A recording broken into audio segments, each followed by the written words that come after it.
کو بتا دیتا ہوں جی کہ لندن میں بیٹھی شخصیت، پاکستان میں موجود اہم ترین خاتون اور ایک وفاقی وزیر،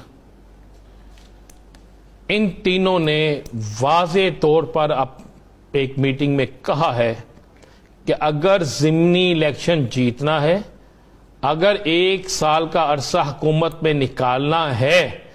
تو پھر اس کے لیے عمران خان سمیت 11 لوگوں کو گرفتار کرنا ہوگا۔ پہلی گرفتاری عمران خان کی کرنی ہوگی ہر صورت میں، میں یہ جو آپ کو الفاظ کہہ رہا ہوں، ہر صورت میں عمران خان کی گرفتاری عمل میں لانا ہوگی،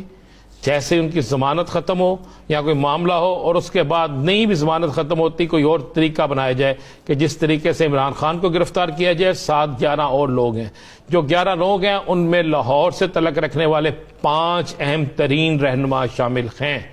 جن میں حماد اظہر بھی ہیں۔